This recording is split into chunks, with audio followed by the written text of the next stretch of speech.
Hello everyone, आज हम Excel के बारे में सीखेंगे और एक्सेल में क्या हमें चीज़ें हेल्प करती हैं एक अच्छा डॉक्यूमेंट तैयार करने में, अपने डेटा को एक जगह इकट्ठा रखने में और अच्छी रीति से अपने डेटा को संचित करने में ये हमारा किस तरीके से इस्तेमाल कर सकते हैं हम इसका, ये हमें हेल्प करेगी।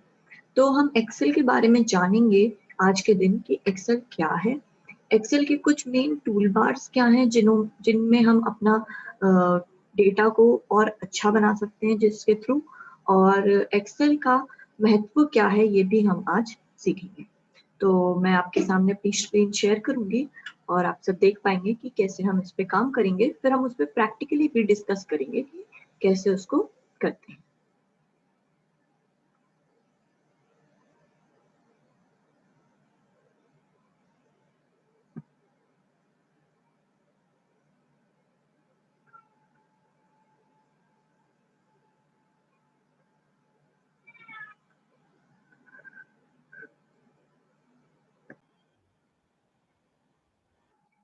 तो हम अपनी स्क्रीन शेयर करेंगे और हम देखेंगे कि कैसे इस चीज को हम समझ सकते हैं।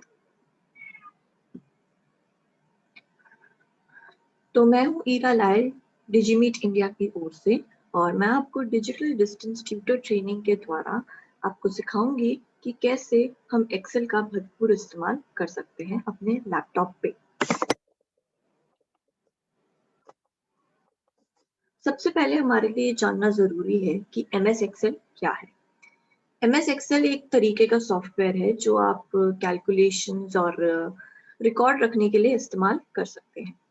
इसमें आप अपना जो भी डेटा है जो आप पेपर पे लिखते हैं उसी को आप इसमें भी लिख सकते हैं आसानी से बिना किसी प्रॉब्लम के, कि अगर हमें एक जगह में पेपर पे लिखना पड़े फिर हम उसको अलग से कैलकुलेटर लेके आए, अब बड़े नंबर्स के लिए कैलकुलेशन करें, मोबाइल में कैलकुलेशन करें, उससे ज्यादा आसान होगा कि आप लैपटॉप में एक जगह पे अपना डेटा लिखें और पूरा डेटा सिलेक्ट करके एक बार में सारे कैलकुलेशन करें। और ये सारी कैलकुलेशन को करने में हमारी मदद करता है एमएस एक्सेल। ये एक माइक्रोसॉफ्ट द्वारा दिया गया सॉफ्टवेयर है।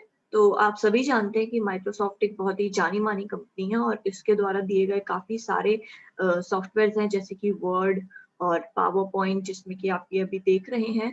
और माइक्रोसॉफ्ट के आपको कंप्यूटर्स और मोबाइल फोन्स भी मिलते हैं। तो ये काफी जानी मानी कंपनी है और इसका दिया हुआ ही ये एक सॉफ्टवेयर या फिर आप इसे एक टूल कह सकते हैं। इसमें आप बहुत से पेजेस खोल सकते हैं, जैसे कि हमारी किताब में पन्ने होते हैं उसी रीति से एक्सेल में बहुत सारे पेजेस होते हैं जिन्हें हम शीट कहते हैं। और ये पेजेस को हम नाम भी बदल सकते हैं और इन पेजेस को हम अच्छी रीति से यूज भी कर सकते हैं एक्सेल के द्वारा ही। आप आसानी से इसमें डाटा जोड़ सकते हैं, घटाव कर सकते हैं, गुना भाग कर सकते हैं। आपको कुछ नहीं करना होगा, बस एक सिंपल सा फॉर्मूला सिलेक्ट करना होगा, अपना सारा डेटा सिलेक्ट करना होगा और वो तुरंत उसको सॉल्व कर देगा। आपको एक एक करके हर नंबर को ऐड या सब्ट्रैक्ट नहीं करना पड़ेगा। उसके बाद एमएस एक्सेल कैसे खोलें, जैसे कि आप स्क्रीन पे देख सकते हैं।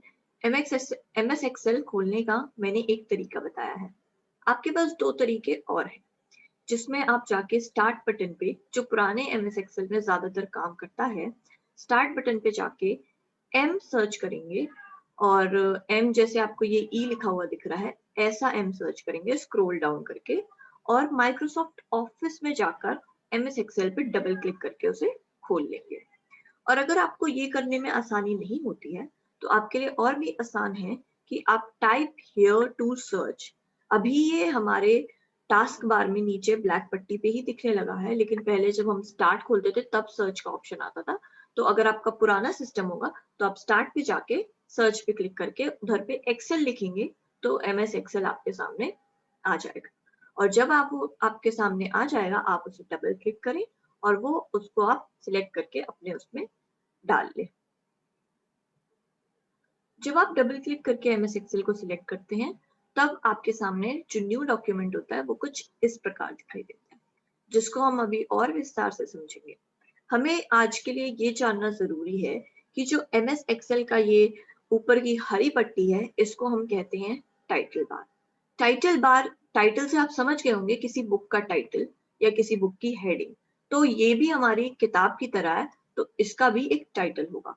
तो टाइटल का मतलब है बुक का नाम। तो आप देख सकते हैं इधर पे उसका नाम बुक 1 लिखा हुआ है, क्योंकि ये एक वर्कबुक है और इसमें हम अन्य प्रकार की शीट्स ऐड कर सकते हैं।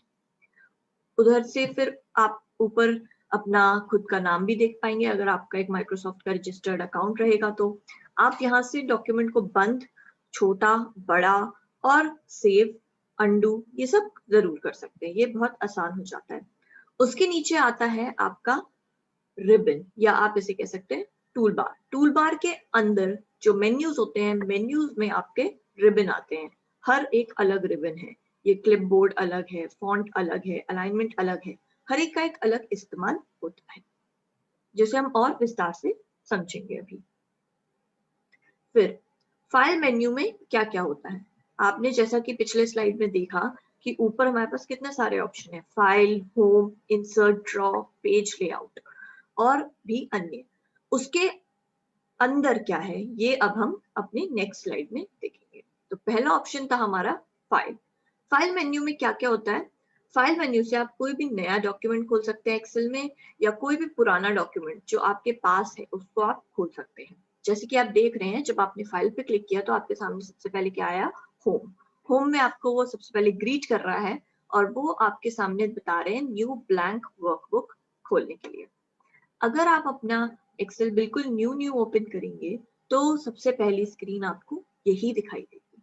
आपने कभी एक्सेल लाइफ में नहीं यूज किया और पहली बार आप खोलने जा रहे हैं तो पहली स्क्रीन आपको यही दिखाई देगी। आप न्यू ब्लैंक वर्कबुक पर क्लिक करेंगे और एक ब्लैंक वर्कबुक आपके सामने ओपन हो जाएगी। और अगर आप पहले से यूज कर रहे हैं एक्सेल तो आपके सामने रिसेंट में आपकी पुरानी फाइलें दिखाई देंगी, जिसमें से आप अपनी कोई फाइल खोल के सिलेक्ट कर सकते हैं और उसको आप ओपन कर सकते हैं। ओपन आप इधर से भी कर सकते हैं, इस छोटे से ओपन लिखा हुआ है जहाँ पे, यहाँ पे क्लिक करके भी आप फाइल को ओपन कर सकते हैं और न्यू डॉक्यूमेंट आप यहाँ से भी कर सकते हैं। तो जो भी चीजें आप एक्सेल में करते हैं उसे करने के 2-3 तरीके होते हैं। तो इसमें हम लोगों को कोई परेशानी नहीं आती है कि अगर हम एक चीज भूल गए तो दूसरी है, दूसरी भूल गए तो तीसरी है। तो ये 2-3 चीजें हमारी सहायता करती हैं कि हम अपना काम आसानी से कर सकें।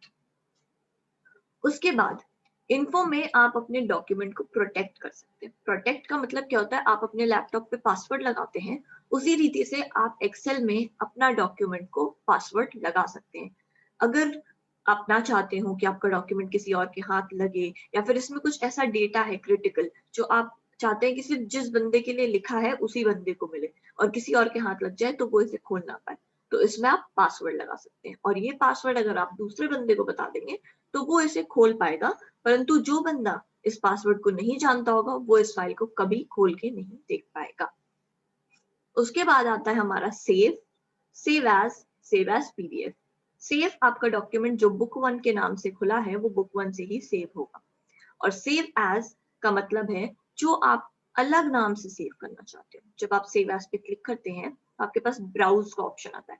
आप उसे ब्राउज करें और उसको सर्च करके अपना जहां आपको फोल्डर में सेव करना है, जैसे माय कंप्यूटर में, और किसी फोल्डर में जाके आप सेव कर सकते हैं माय डेटा करके, उसमें आप डाल के अपना इसको सेव कर सकते हैं नाम। उसके बाद save as PDF. Save as PDF हमारी हेल्प करता है इस डॉक्यूमेंट को पीडीएफ में कन्वर्ट करने के लिए। कई बार क्या होता है कि हम चाहते हैं कि हमारा डॉक्यूमेंट कोई एडिट ना करे, तो उसको भी करने के उसको भी एडिटिंग हटाने के सबसे बड़े ऑप्शन आपके पास तो एक पासवर्ड लगाना हो गया। दूसरा, आप इसे पीडीएफ की तरह सेव कर दें। अगर आप इसे पीडीएफ की तरह सेव करते हैं तो आपका डॉक्यूमेंट कोई और उस पर कुछ अलग से एडिटिंग नहीं कर सकता। उसके पास सिर्फ इतना ऑप्शन होगा कि वो उसे हाईलाइट कर सके या अंडरलाइन कर सके, जो पीडीएफ में हमें मिलते हैं बेनिफिट। पर इसमें वो ऐसा कुछ भी चेंज नहीं कर पाएगा, कुछ भी नंबर नहीं बदल सकता, कुछ नहीं कर सकता। अगर आप ऐसा चाहते हैं तो आप उन्हें पीडीएफ की तरह ये डॉक्यूमेंट दे सकते हैं सेव करके। उसके बाद प्रिंट, शेयर, एक्सपोर्ट। प्रिंट का इस्तेमाल क्या होगा? सिर्फ हम प्रिंट दबाना है और वो प्रिंट के लिए हमारे पास स्क्रीन पे दिखा देगा कि हमारा फाइल ऐसा दिखेगा प्रिंट होने के बाद, फिर हम उसे प्रिंट कर लेंगे। और शेयर में हम किसी के साथ भी अपनी फाइल शेयर कर सकते हैं। जो हमारे साथ माइक्रोसॉफ्ट पे कनेक्टेड है उनके साथ हम शेयर कर सकते हैं, जो नहीं कनेक्टेड है उनके साथ हम मेल के थ्रू शेयर कर सकते हैं। एक्सपोर्ट का मतलब है कहीं और जगह पे इसको अपलोड करना, किसी और सॉफ्टवेयर में अपलोड करना। एक्सेल ना केवल एक्सेल में ही काम आता है, ये और भी सॉफ्टवेयर्स में काम आता है। तो हम दूसरा कोई सॉफ्टवेयर चलाते हैं तो उसमें भी अपलोड या एक्सपोर्ट करने में यहाँ से भी हम सहायता ले सकते हैं। और अगर यहाँ से नहीं होता है तो आप जिस सॉफ्टवेयर को चला रहे हैं उसी में आप इंपोर्ट करके बटन होता है उसको क्लिक करके डाल सकते हैं। पब्लिश, पब्लिश का मतलब होता है इसको कहीं पब्लिक जगह पे अपलोड करना। और क्लोज से आप इसे क्लोज कर सकते हैं। उसके बाद हम देखेंगे होम मेन्यू में क्या होता है। होम मेन्यू में जैसा कि मैंने आपको बताया था, सबसे ऊपर हमारा क्या है, टाइटल बार। टाइटल बार में आपके पास इतने सारे ऑप्शन है। ऑटो सेव का ऑप्शन अगर आप ऑन कर देंगे तो मतलब आपका डॉक्यूमेंट में आप जरा सा भी चेंज करते हैं वो तुरंत चेंज हो जाएगा और तुरंत सेव हो जाएगा। आपको इसमें बार बार उसको सेव पे क्लिक करके सेव नहीं करना पड़ेगा। अभी आप देख सकते हैं यहाँ पे ऑटो सेव को मैंने ऑफ कर रखा है।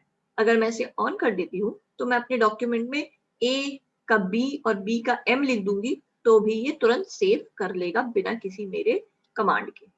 पर अगर मैं ऑफ रखती हूँ और मैं बार बार इसे यहाँ से सेव करती हूँ तो वो मेरे अनुसार सेव करेगा, जब मैं चाहूंगी तब वो सेव करेगा। ये जो है ये अंडू के लिए इस्तेमाल होता है। जब हमें कोई डॉक्यूमेंट वापस करना होता है, हमसे गलती हो गई होती है कोई चीज, तो हम उसे अंडू कर सकते हैं। और अंडू करने के बाद अगर हम सोचे कि अरे नहीं नहीं, जब हमने पहले किया था वही सही था, तो हम उसे रीडू कर सकते हैं। उसके बाद हमारे पास बुक का नाम होता है। बुक के नाम के आगे, जैसा मैंने आपको बताया था बुक 1 नाम है, बुक के नाम के आगे आपको एक्सेल लिखा हुआ दिखाएगा, क्योंकि हम काम किस में कर रहे हैं, एक्सेल में, तो आपके सामने एक्सेल लिखा हुआ आएगा। फिर आपका नाम आएगा, उसके बाद फाइल का नाम आएगा, फाइल के नीचे आपका नाम आएगा, उसके बाद फाइल को नीचे ले जाने का ऑप्शन आएगा। मैं क्षमा चाहती हूँ, फाइल को नीचे ले जाने का ऑप्शन आएगा, जो ये माइनस वाला आपको साइन दिख रहा है, इस पे आप क्लिक करेंगे तो फाइल मिनिमाइज हो जाएगी। उसके बगल वाले पे क्लिक करेंगे तो फाइल अगर आपके छोटे से स्क्रीन को कवर करे तो वो पूरे स्क्रीन को कवर कर लेगी, फुल स्क्रीन मोड में चला जाएगा।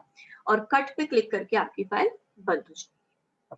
फिर क्लिपबोर्ड होता है। सबसे पहला क्लिपबोर्ड में क्या है, कट कॉपी पेस्ट और आपका फॉर्मेट प्रिंट।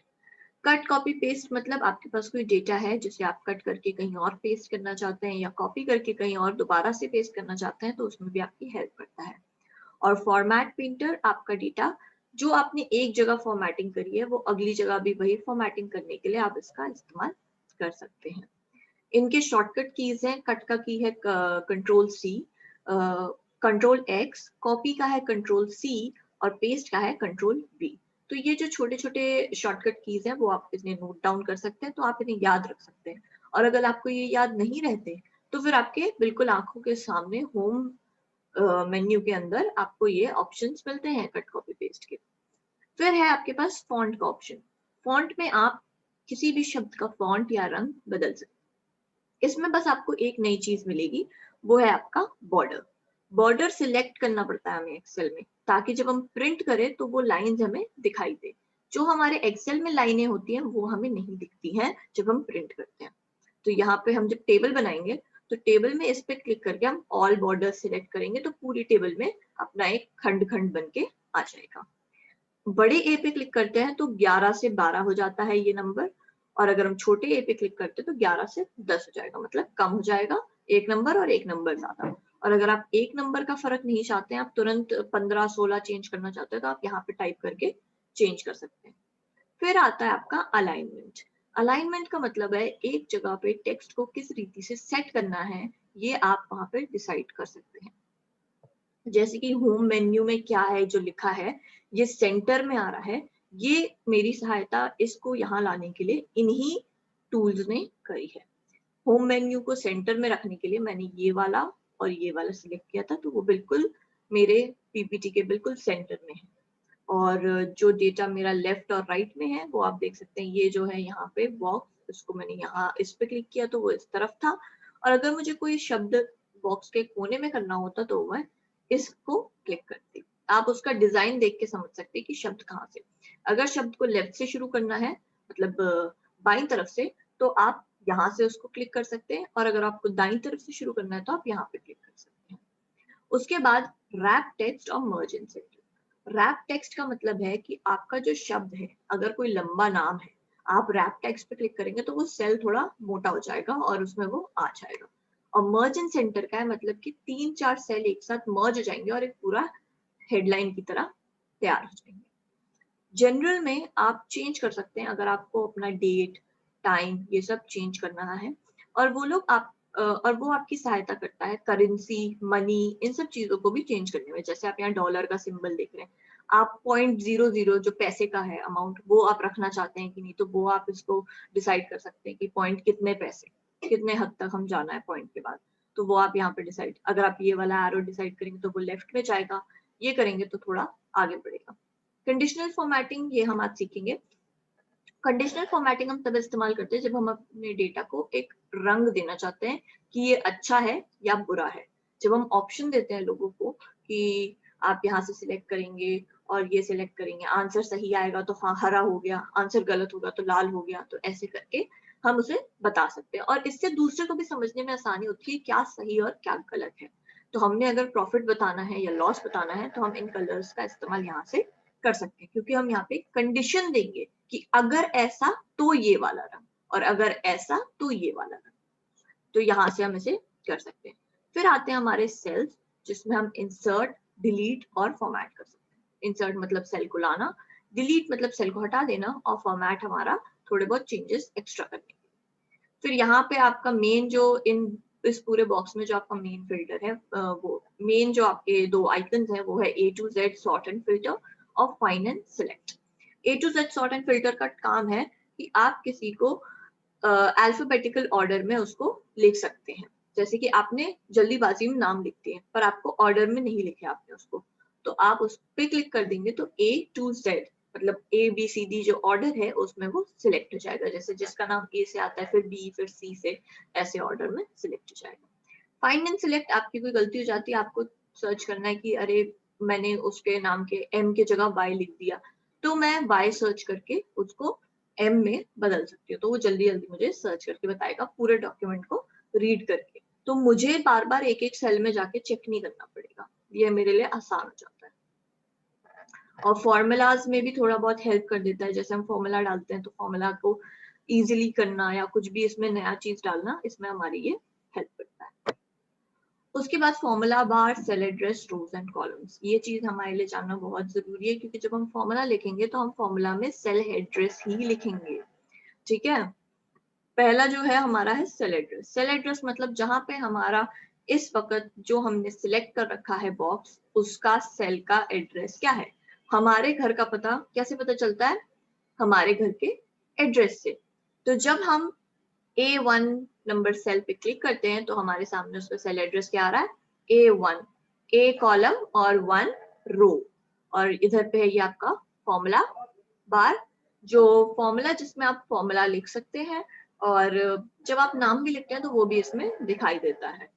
ये है आपके ABCD सारे कॉलम्स और 1 2 3 4 हैं आपके सारे रोज। ये बहुत आसान है और इजीली आप स्क्रीन को देख के समझ सकते हैं, तो आपको इसमें कोई परेशानी नहीं आएगी।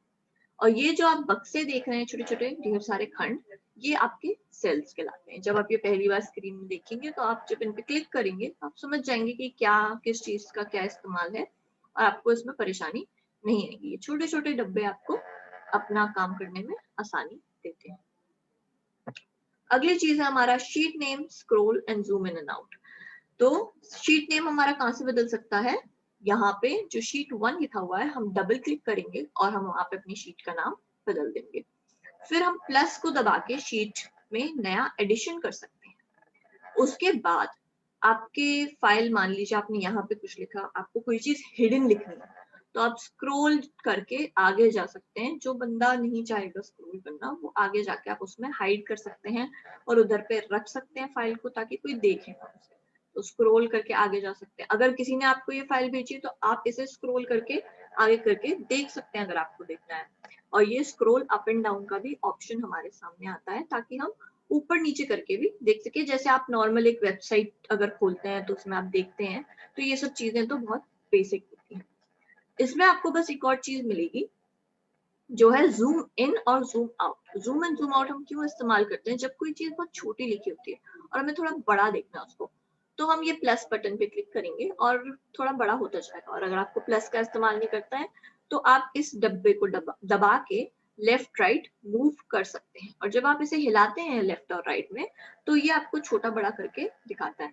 इस बात का आपको ध्यान रखना होगा कि ये जो टूल है, जो जूम इन जूम आउट है, वो सिर्फ और सिर्फ आपकी शीट पे काम करता है। टूल बार, टाइटल बार में कोई फर्क नहीं पड़ता, इससे वो उतने ही साइज के रहेंगे और उतने ही रहते हैं वो। तो इससे बस आपकी शीट के जो सेल हैं वो थोड़े बड़े दिखते हैं, नंबर्स थोड़े बड़े दिखाई देंगे, छोटे करने के तो छोटे दिखाई देंगे, वो मैं आपको अभी करके दिखा दूँ। तो हम अपने प्रैक्टिकल सेशन में जाएंगे अब, और प्रैक्टिकली मैं आपको करके दिखाऊंगी कि कैसे एक एक्सेल काम करता है एक डेटा के साथ। और मैं डेटा खुद लिखूंगी क्योंकि आज हम नया नया सीख रहे हैं एक्सेल को। तो जो भी हम डेटा डालेंगे वो नया डालेंगे, और उसमें जो भी फॉर्मेटिंग करेंगे, पूरा होम मेन्यू, पूरा फाइल मेन्यू हम आज स्टडी करेंगे।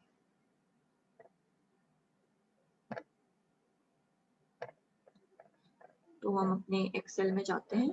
आप देख सकते हैं मेरा जो एक्सेल है वो यहाँ नीचे पे हैगा। मैंने यहाँ टास्क बार में उसे ऑलरेडी सेव कर रखा था।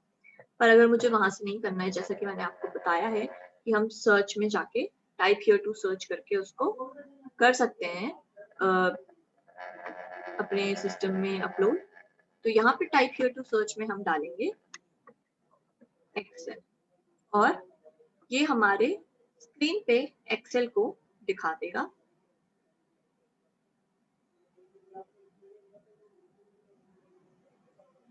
आप देख सकते हैं कि एक्सेल का जो एप्लीकेशन है वो मेरे सामने आ गया पूरा क्लियरली। मैं उसे देख सकती हूँ कि वो मुझे एक्सेल ही दिखा रहा है। तो मैं इधर से एक्सेल को खोल सकती हूँ डबल क्लिक करके, और ओपन पे क्लिक करके भी ओपन कर सकते हो।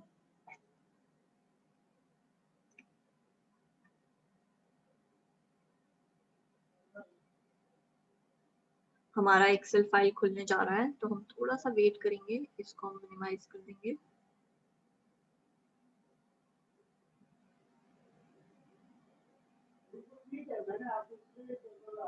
तो हमारी जो एक्सेल फाइल है वो खुलेगी।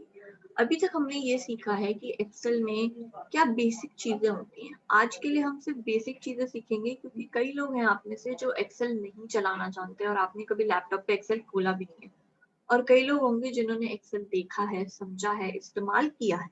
तो उसको हम और अच्छी रीति से कैसे इस्तेमाल करें वो हम आने वाले दिनों में सीखेंगे।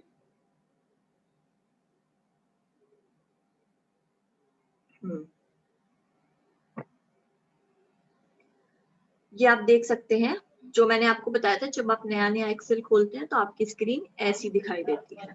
वो मुझे गुड आफ्टरनून कह रहा है क्योंकि मैं दोपहर के टाइम में इस वीडियो को शूट कर रही हूँ। तो गुड आफ्टरनून कर रहा है, और न्यू ब्लैंक वर्कबुक खोलने के लिए वो मुझे यहाँ से ऑप्शन दे रहा है। अभी मैंने कुछ भी नया इसमें नहीं डाला, इसलिए वो मुझे कुछ भी सेव ये का ऑप्शन नहीं दे रहा है, क्योंकि न्यू मैं लिखूंगी तब जाके मुझे सेव करने का ऑप्शन मिलेगा, या फिर उसमें पासवर्ड डालने का। ये मेरा पूरा पुराना डेटा है, आप देख सकते हैं।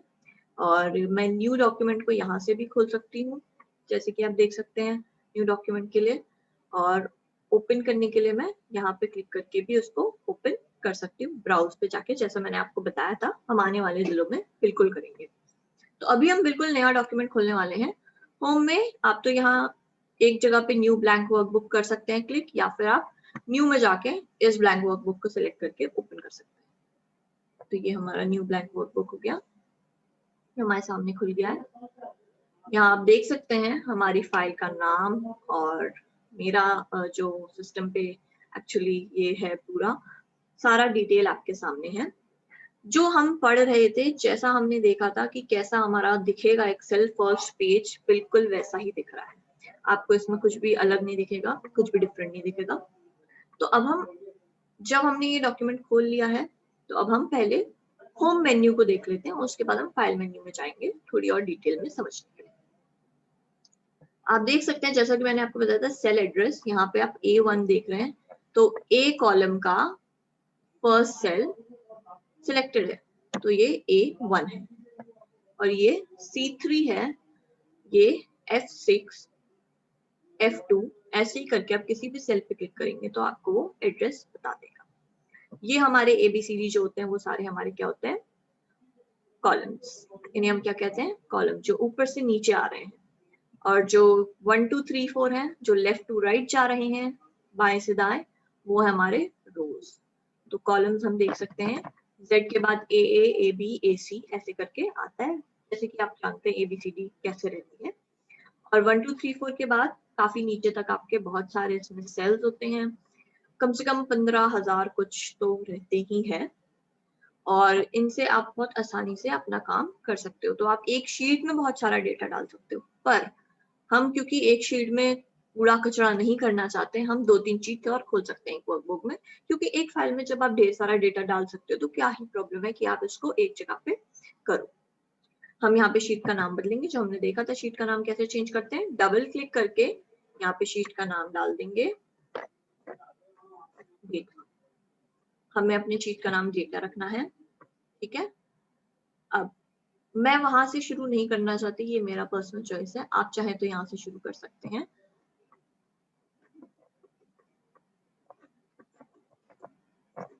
ये मैंने इसमें डेटा डाल दिया है, यहाँ पे अब मैं लोगों के नाम डालूंगी।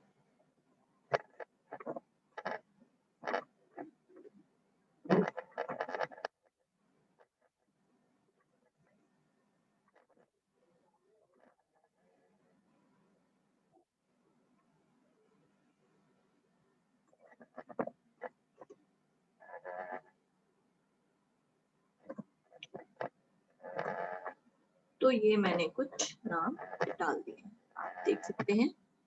और फिर मैं इनकी उम्र लिखूंगी,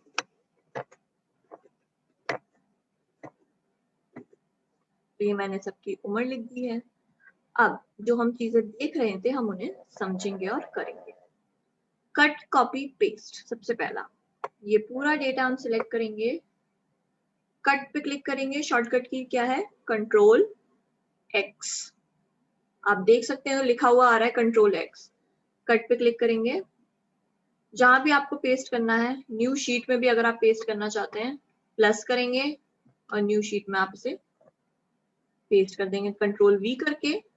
और अगर नहीं करना है तो आप इसको डायरेक्टली यहाँ पे क्लिक करके कंट्रोल V की जगह पेस्ट पे क्लिक कर देंगे तो वो वहां पे पेस्ट हो जाएगा। कट में क्या होता है, आपका डेटा ओरिजिनल जगह से हट के दूसरी जगह चला आता है, पर हमें अगर डेटा कॉपी करना है तो वैसे ही हम अपना पूरा डेटा कॉपी कर क्लिक करेंगे, सिलेक्ट करेंगे, कंट्रोल C दबाएंगे या फिर इस बटन को क्लिक करेंगे और फिर डेटा में जाकर जहां हमें अपना डेटा रखना था वहां पेस्ट कर देंगे। मैं कंट्रोल V का इस्तेमाल कर रही हूँ, वो मेरे लिए ज्यादा आसान रहता है। और यहाँ पेस्ट पे क्लिक कर देंगे अगर हम नहीं याद रखते हैं कंट्रोल V। उसके बाद शब्दों को बोल्ड और अंडरलाइन करना, जैसे कि ये है हमारा सीरियल नंबर, ये हमारे नेम्स और ये हमारी एज, ये हम देख सकते हैं, ठीक है। इनको हमें बोल्ड करना है तो हम इन्हें बोल्ड कर देंगे, ये बोल्ड हो चुके हैं, ठीक है। अंडरलाइन भी करना होगा तो हम इन्हें अंडरलाइन और इटैलिक्स भी कर सकते हैं। तो इसमें आपको ये बेसिक चीजें हैं जो हमें वर्ड में भी कर सकते हैं। अब जो चीज मैंने आपको बताई थी वो हम कैसे इसमें अपने बॉर्डर्स डाल सकते हैं। यहाँ पे हम क्लिक करेंगे और ऑल बॉर्डर्स आप देख सकते हैं, इस पे क्लिक करेंगे तो ये पूरा बॉर्डर सिलेक्ट हो जाते हैं और यहाँ पे पूरे बॉर्डर्स बन के आ सकते हैं। आप जैसे कि यहाँ देख रहे हैं यहाँ पे कोई बॉर्डर नहीं है, पर यहाँ पे थोड़ी डार्क लाइन है, जब हम प्रिंट करते हैं तो ये दिखाई देगा, लेकिन अगर हम इसको यहीं पे लिख के सिर्फ प्रिंट करेंगे तो प्लेन शीट दिखाई देगी। यहाँ से हम इसका साइज बढ़ा सकते हैं, जैसे जो ऊपर वाला है उसका मुझे साइज थोड़ा बड़ा करना है तो मैं प्लस वाला A दबाऊंगी, इंक्रीज फॉन्ट साइज, तो 12 हो गया, 13 14 ऐसे करके बढ़ता जाएगा। पर मुझे कम करना है तो फिर मैं इसको थोड़ा कम कर दूंगी, क्योंकि ये हेडिंग है तो हम इसे थोड़ा बड़ा रखते हैं, 15 सही रहेगा। और हम इसका फॉन्ट भी चेंज कर देते हैं, यहाँ पे जाके अपने मन से डिसाइड करके कौन सा हमें फॉन्ट रखना है। आप देख सकते हैं कि फॉन्ट में थोड़ा चेंज आ रहा होगा, ये फॉन्ट चेंज हो गया, पर ये फॉन्ट बहुत छोटा लग रहा है तो हम इसको थोड़ा बड़ा वाला फॉन्ट देते हैं जो हमें नजर आए, ठीक है। यहाँ पे डबल क्लिक करके आप कॉलम का साइज डिसाइड कर सकते हैं, ये एकदम से परफेक्टली को अपने अकॉर्डिंग। कहाँ पे डबल क्लिक करना है, यहाँ पे डबल क्लिक, इससे कॉलम चौड़ा छोटा हो जाता है। उसके बाद कलर वलर ये सब तो आप जानते ही हैं। अगर हमें इसका हेडिंग का कलर चेंज करना है या किसी का भी कलर चेंज करना है, ये हमारी हेल्प करता है पूरे बॉक्स को सिलेक्ट कलर करने में। ये आप देख सकते हैं। तो ये लाइट ब्लू कर दिया। फॉन्ट का कलर मुझे फॉन्ट का कलर ऑरेंज रखना है, तो मैं इसे ऑरेंज सिलेक्ट कर लूंगी और ये ऐसा हो जाएगा। बाकी अलाइनमेंट 1 मुझे राइट साइड पे कोने में अच्छा नहीं लग रहा है, तो मैं इसे बीच में ले आऊंगी। ये मैंने इसको पूरा कर दिया और इसको फिर मैं सब जगह पूरा डेटा सिलेक्ट करके सेंटर और सेंटर में अलाइन कर दूंगी। तो 1 आप देख सकते हैं बिल्कुल सेंटर में आ गया। बाकी सारे जो भी नाम है, एज भी मुझे अच्छा नहीं लग रहा है यहाँ पे, तो मैं इसे सिलेक्ट करके बिल्कुल सेंटर में ले आऊंगी। ठीक है। उसके बाद जैसे कि मुझे कोई चीज इसमें हेडिंग की तरह लिखनी है, जैसे कि आप यहाँ पे मैं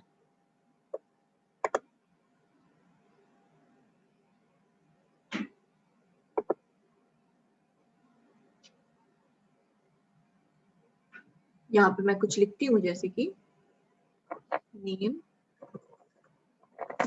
ऑफ स्टूडेंट्स।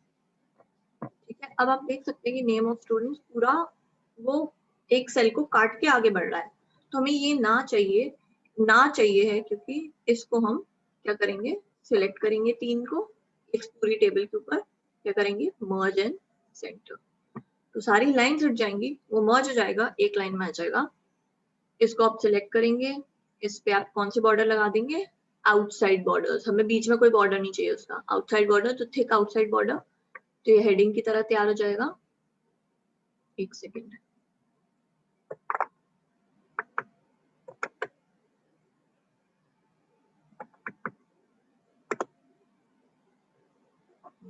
ये आप देख सकते हैं चारों तरफ इसके बॉर्डर लग चुके हैं। फिर इसमें हम कलर भी डाल सकते हैं। फॉर एग्जांपल हमें अगर हेडिंग का कलर कुछ और डालना है, तो हेडिंग का कलर हम उस हिसाब से चेंज कर सकते हैं। ठीक है। ये आपकी हेडिंग हो गई। आपने नेम ऑफ स्टूडेंट्स, उनकी एज और ये सब जो भी डेटा है आपने लिख दिया। उसके बाद अब जैसे इन्होंने पैसे दिए,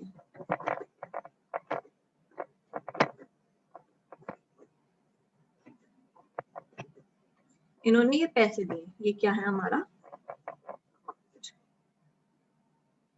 तो हम इन पैसों को चेंज करना है हमें मनी में, तो हम ये पूरा डेटा सिलेक्ट करेंगे। कंट्रोल और जो हमारी कीज है, एरो की नीचे वाली की से हम इसे पूरा डेटा सिलेक्ट करते हैं, नहीं तो अपने माउस से हम पूरा डेटा सिलेक्ट कर सकते हैं। जनरल में जाके हम करेंसी सिलेक्ट करेंगे, तो आप देख सकते हैं कैसे एकदम से चेंज आया है, करेंसी सिलेक्ट हो गई है, ये डॉलर लग चुका है। अब अगर हमें डॉलर नहीं रखना है, तो डॉलर की जगह हम और भी करेंसी मोर अकाउंटिंग फॉर्मेट में जाके चेंज कर सकते हैं।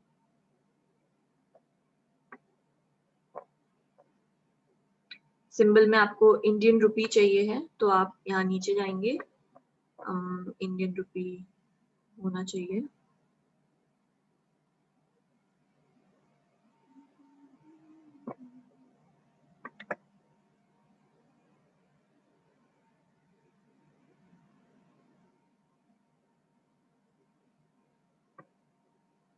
ये देखिए रुपीस का सिंबल हमारे सिटीज या स्टेट्स के हिसाब से आ रहा है, तो हम हिंदी वाला सिलेक्ट करेंगे और ओके कर देंगे। ठीक है। मैंने डेटा नहीं सिलेक्ट किया था। करेंसी हम सिलेक्ट करेंगे, मोर अकाउंटिंग ऑप्शन, अकाउंटिंग में रहेगा। ठीक है। डेसिमल 2 पैसे का हम रखना चाहते हैं डिफरेंस, यहाँ पे जाके हम हिंदी वाला सर्च करेंगे, स्क्रॉल डाउन करके रुपी का हिंदी में आ जाएगा, तो हम इसको देख सकते हैं, ये ऊपर रहा। ये हिंदी पे हम क्लिक करेंगे और ओके कर देंगे, तो ये हमारा रुपी आ गया है। ठीक है। फिर अगर हमें कोई, हमने लंबी चीज लिखी है, जैसे रमेश का नाम है, काफी लंबा, बहुत लंबा नाम है, ये छुप गया है, उसकी वजह से हम इस पे क्लिक करके अगर रैप टेक्स्ट कर देंगे, तो ये क्या हो गया, एक बक्से की तरह बन गया है, थोड़ा बक्सा बड़ा हो गया है। तो ये आप ऐसे भी कर सकते हो नाम को फिट करने के लिए स्क्रीन पे, लेकिन अगर आपको ये ऐसे अच्छा नहीं लगता, अगर आप ऐसे रखना चाहते हो आप रख सकते हैं, अगर ऐसे नहीं लगता अच्छा, मुझे पर्सनली नहीं अच्छा लगता तो मैं नहीं रखती हूँ ऐसे, इसे हम हटा देंगे और हम यहाँ से इसे चौड़ा कर देंगे। तो आप देख सकते हैं रमेश का पूरा नाम भी आ गया है और मुझे रैप टेक्स्ट भी नहीं करना पड़ा है। पर अगर आपको इसको चौड़ा ना करके उस तरीके से बक्से को डालना है तो वो आप कर सकते हैं, बिल्कुल आपके ऊपर है वो। इसको भी हम पूरा सिलेक्ट करेंगे और पूरे बॉर्डर दे देंगे, ऑल बॉर्डर्स, सब में बॉर्डर लगाने के लिए ऑल बॉर्डर्स, ठीक है।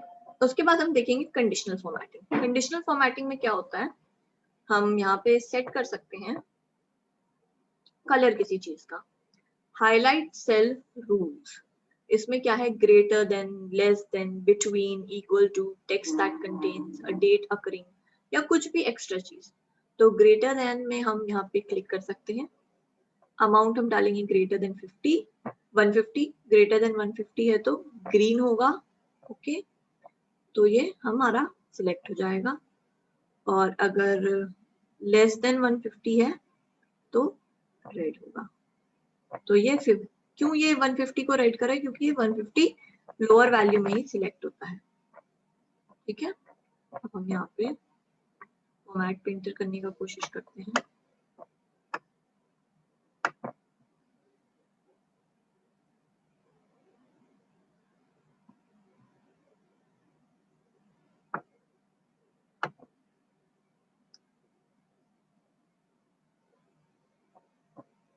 ग्रेटर देन यहाँ पे हम लिख देंगे 150, तो क्या आना चाहिए, ग्रीन, ओके। तो 150 से जितने भी अमाउंट ज्यादा थे वो हो गए 150 में सिलेक्ट। और इसी तरह हम पूरे में ये चीज सिलेक्ट कर देंगे। अगर फॉर्मेटिंग कंडीशनल फॉर्मेट पूरा, इसलिए डेटा सिलेक्ट करना जरूरी है। एक एक करके मैं डेटा कर रही हूँ तो ये क्या कर रहा है, रीड नहीं कर रहा है। और लेस देन 150 है तो रेड। तो आप देख सकते हैं कि ये कंडीशनल फॉर्मेटिंग में आ चुका है कि कैसे इसको करना है। ये काम करे अच्छी रीति से तो इसको हमें डेटा वैलिडेट करना पड़ता है।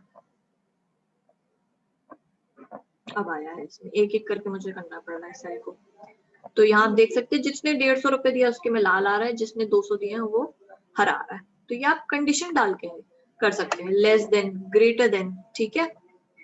फिर आप मेल फीमेल बताना चाहते हैं तो ये मेल है, ये मेल है, ये फीमेल है, ये फीमेल है, ये मेल है और ये मेल है।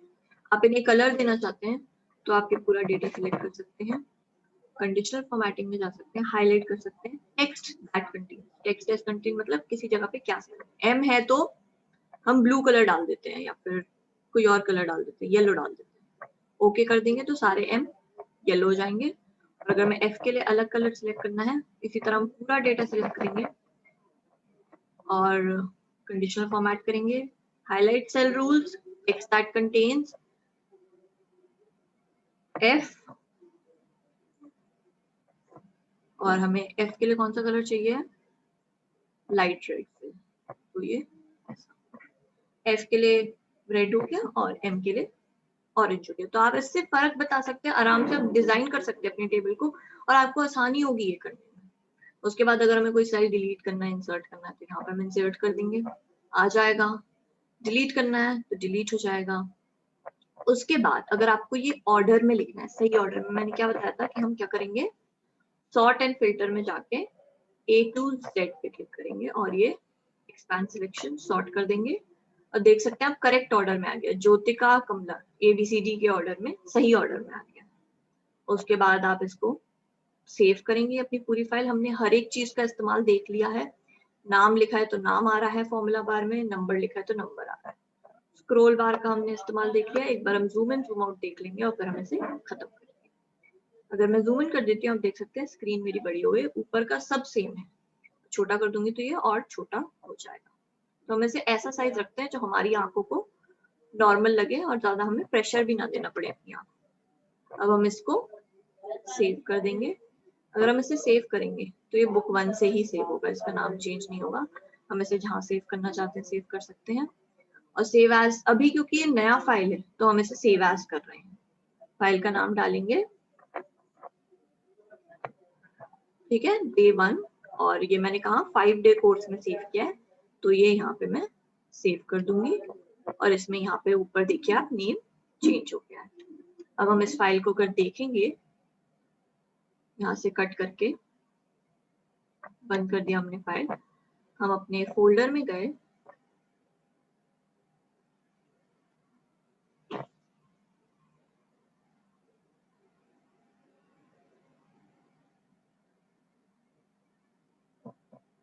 ये मेरा फोल्डर है।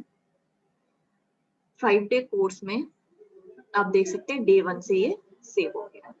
ऐसे आपकी फाइल सेव हो जाती है और आप आसानी से अपना काम कर सकते हैं। तो यही था जो हम एक्सेल के द्वारा सीख रहे थे आज, और ये पहला दिन था। तो आप लोग आपस में सीखते रहें, और ये वीडियो आपके लिए यूट्यूब पे अवेलेबल रहेगा हमेशा। तो आप ऐसे देखकर दोबारा सीख सकते हैं। इस पीपीटी में भी बहुत सारे जो पॉइंट्स मैंने मेंशन किए हैं वो भी आप इसमें देख सकते हैं। तो आपको बिल्कुल परेशानी नहीं आएगी।